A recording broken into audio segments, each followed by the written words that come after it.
من قصد کردم که یک چیز درباره غافل ها، شخصیت هایی که از یاد خدا، از بندگی خدا، از اطاعت خدا دور هستند یک چیز صحبت داشته باشم. برادران عزیز، الله رب العالمین در قرآن وقتی که وصف دوزخی ها را میکنه که مردم جهنم و دوزخ چی خصلت دارند، چی فعل دارند، چی کردار دارند، در آخر این آیت رب العالمین میگه که اولئک هم الغافلون. این جمله مردم غافل هستند، شخصیت هایی هستند که از عبادت و بندگی و اطاعت و یاد خدا در غفلت هستند، دور هستند، بیرون هستند. رب العالمین میفرمایند استعوذ بالله ولقد ذرأنا لجهنم كثيرا من الجن والانس. و تحقیق میگه ما خلق کرده ایم برای جهنم و دوزخ بسیاری از جنها و انسانها را.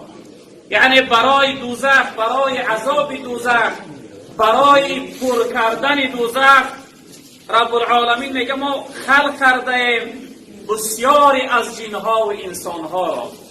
یعنی که دوزخ هم ما و شما میدانیم که جای عذاب است، جای عتاب است، جای عقاب است، جایی هست که انسان باید جزای بد دیده شود شخصیت هایی که اطاعت نکردن. رب العالمین میگه من برای جهنم و دوزخ بسیاری از جنها و یعنی انسانها را خلق کردن.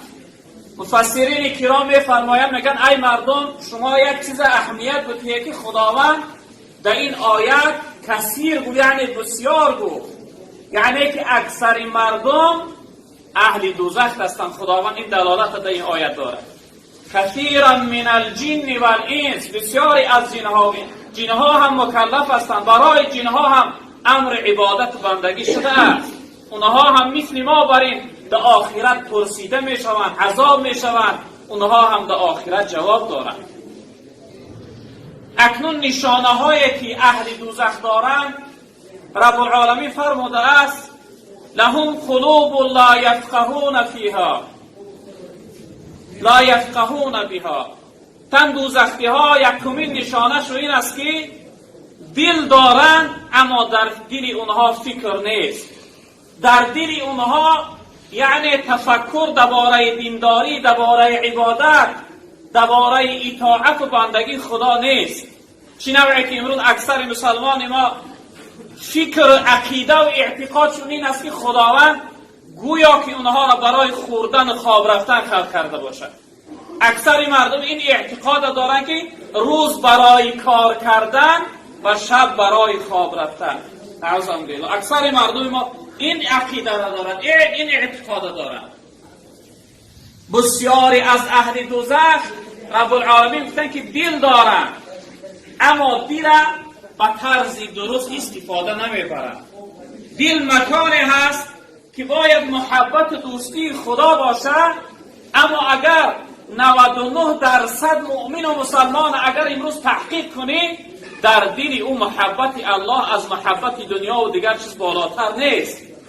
امروز در دل اکثر مردم ما چی پر است؟ محبت دنیا، محبت پول و مال، محبت زن و فرزند، محبت این قصر و خانه های زمانه‌ای، محبت ماشین و محبت دیگر. محبت خدا خیلی پسته هست، محبت خدا خیلی کم رنگی هست.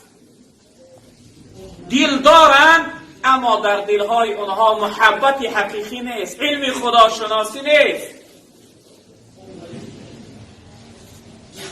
ولهم اعیون لا یبصرون بها.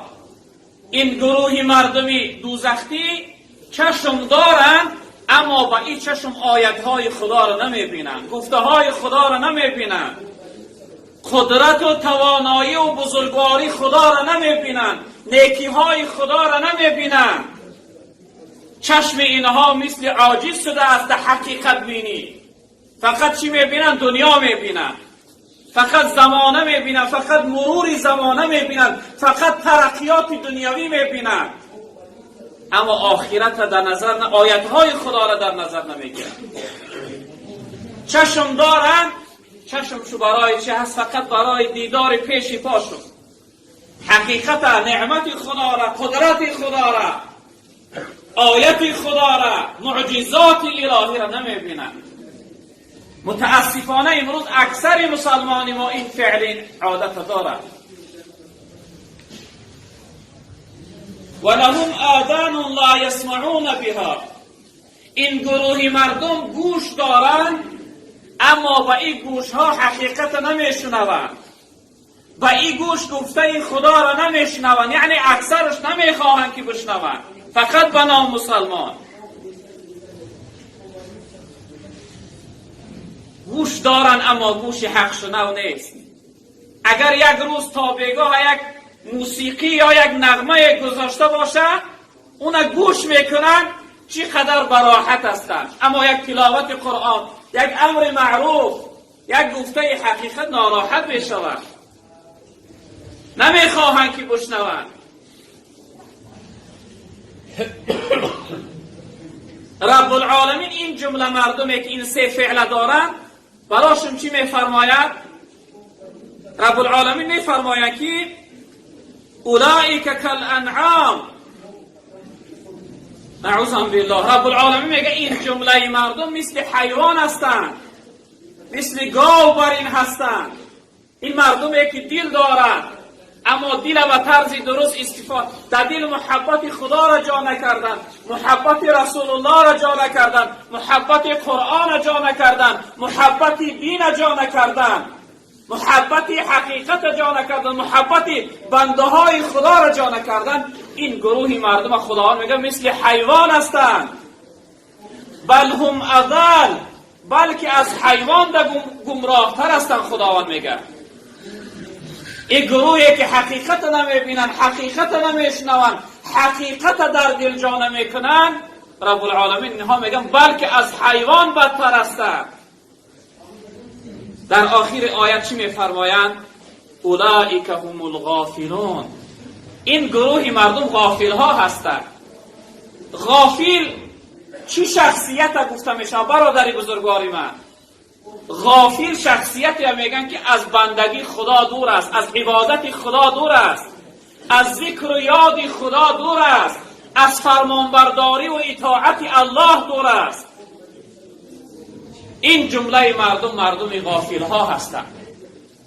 اکنون برادران بزرگوار شما اهمیت بده که خداوند این شخصیت هایی که این سه فعل دارند اینها را من برای جهنم و دوزخ خلق کردم. اینها اهل جهنم و دوزخ هستند.